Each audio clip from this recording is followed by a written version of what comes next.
আসসালামু আলাইকুম। এইচএসসি পরীক্ষা 2024 এর আপডেট ভিডিওতে তোমাদের স্বাগতম। আজকে ভিডিওতে আমরা জানবো যে এইচএসসি পরীক্ষা পেছানোর ব্যাপারে তোমাদের শিক্ষামন্ত্রীর সর্বশেষ সিদ্ধান্তটা কি। তো আর দেরি না করে চলো শুরু করি। তোমরা যারা এবছর এইচএসসি পরীক্ষা দিবে এবং এইচএসসি পরীক্ষা পেছানোর পক্ষে ছিলে, তোমাদের জন্য অত্যন্ত খারাপ একটি নিউজ হচ্ছে, তোমাদের এইচএসসি পরীক্ষা পেছাবে না। তোমাদের শিক্ষামন্ত্রী স্পষ্ট জানিয়ে দিয়েছেন যে তোমাদের পরীক্ষাটা পেছানোর কোনো সুযোগ নেই। এ নিয়ে তোমাদের অনলাইন গণমাধ্যম দ্য ডেইলি ক্যাম্পাস একটি নিউজ করেছে, যেটাতে বলা হয়েছে যে এইচএসসি পরীক্ষা পেছানোর ব্যাপারে যা বলেন শিক্ষামন্ত্রী। আমরা দেখি যে শিক্ষামন্ত্রী আসলে কি বলেছেন। তিনি বলেন, ইতিমধ্যে সিলেট বিভাগের এইচএসসি পরীক্ষা পিছিয়েছে এবং সারা দেশে পরীক্ষা পেছানোর কোনো সুযোগ নেই, কারণ অন্যান্য এলাকায় কিছুদিন পর অনেক বৃষ্টি হবে এবং আমরা যদি বিলম্ব করি তাহলে সেখানে পরীক্ষা নিতে পারবো না। এছাড়াও তোমাদের এ বিষয়ে আন্তঃশিক্ষা বোর্ড সমন্বয় কমিটির সভাপতি অধ্যাপক তপন কুমার সরকার দ্য ডেইলি ক্যাম্পাসকে জানান, শিক্ষার্থীদের এমন দাবি ভিত্তিহীন এবং এটা মানার কোনো যৌক্তিকতা নেই। পরীক্ষা পেছানোর কোনো সুযোগ নেই। বোর্ড এবং শিক্ষা মন্ত্রণালয় 30 জুন থেকে পরীক্ষা শুরু করতে ইতিমধ্যে সকল কার্যক্রম সম্পন্ন করেছে এবং শিক্ষার্থীদের উচিত অযথা সময় নষ্ট না করে পড়াশোনায় মনোযোগ দিতে।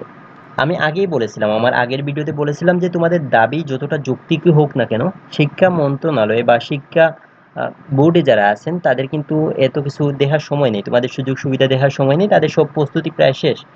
তো এখন যদি শিক্ষামন্ত্রী নিজে থেকে কোনো হস্তক্ষেপ না করেন, নিজে থেকে যদি নির্দেশ না দেন, তাহলে তোমাদের পরীক্ষা পেছানোর কোনো সুযোগ নেই। এখন তোমাদের অনেকের মনে প্রশ্ন আসতে পারে যে স্মারকলিপি কি দেওয়া হয়েছিল কিনা, কারণ স্মারকলিপি দেওয়ার কথা আমরা সবাই জানি। তো এদিকে একটা এই নিউজে আমরা জানতে পারি যে তোমাদের 25 তারিখ মঙ্গলবার প্রধানমন্ত্রীকে স্মারকলিপি দিয়েছে এইচএসসি 24 ব্যাচের শিক্ষার্থীরা এবং প্রধানমন্ত্রীর কার্যালয়ে শিক্ষার্থীদের পক্ষে এই স্মারকলিপি জমা দেন ধানমন্ডি আইডিয়াল কলেজের শিক্ষার্থী মাইশা মাহফুজ স্নেহা। এ সময় বিভিন্ন কলেজের শিক্ষার্থীরা উপস্থিত ছিলেন। তার মানে স্মারকলিপিও জমা দেওয়া হয়েছে, তারপরে তোমাদের সিদ্ধান্তটা কিন্তু নেওয়া হয় নাই। তোমাদের 30 জুন থেকে পরীক্ষা অনুষ্ঠিত হবে। তাই আমি মনে করি তোমাদের যেরকম প্রস্তুতি আছে, সময় নষ্ট না করে, আসলে আমাদের দেশে এরকম ডাইনামিক চিন্তা ভাবনা খুবই কম হয়। তো তোমরা সময় নষ্ট না করে তোমাদের পড়াশোনা শুরু করো বা পড়াশোনা চালিয়ে যাও। এবং তোমরা যারা বন্যা কবলিত অঞ্চলে আছো, তোমাদের মানসিকভাবে আগে নিজেকে প্রিপেয়ার করো, তারপরে পড়াশোনার মন মানসিকতা তৈরি করে এবং পড়াশোনা আসলে করতে হবে। কিছু করার নেই, আসলে এখানে আমরা তো কিছু করতে পারবো না যদি উপর থেকে কোনো সিদ্ধান্ত না নেওয়া হয়। এইচএসসি পরীক্ষাটা আসলে বাংলাদেশের ক্ষেত্রে পরবর্তীতে তোমার অনেক ইম্প্যাক্ট ফেলে। এটা তোমার এইচএসসি ক্ষেত্রে বলো বা তোমার জবের ক্ষেত্রে বলো, সব জায়গায় কিন্তু এইচএসসি পরীক্ষার রেজাল্টটা অনেক ইম্পর্টেন্ট। তোমাদের এইচএসসি পরীক্ষা যদি রেজাল্টটা যদি খারাপ হয়, দেখা যাবে তুমি অনেক বিশ্ববিদ্যালয়ে অ্যাপ্লাই করতে পারতেছো না। তো এইচএসসি পরীক্ষাটা আসলে ভালোভাবে দাও, সময় খুবই কম, তোমরা প্রিপারেশন শুরু করো, সময় নষ্ট করো না। আর আর কি বলবো, এতটুকুই।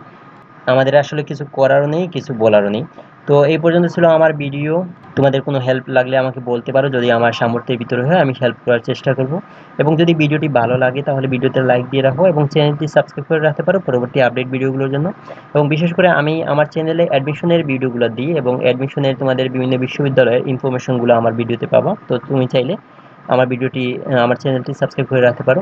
তো অসংখ্য ধন্যবাদ, ভালোভাবে পড়াশোনা করো। শুভকামনা থাকলো, আল্লাহ হাফিজ।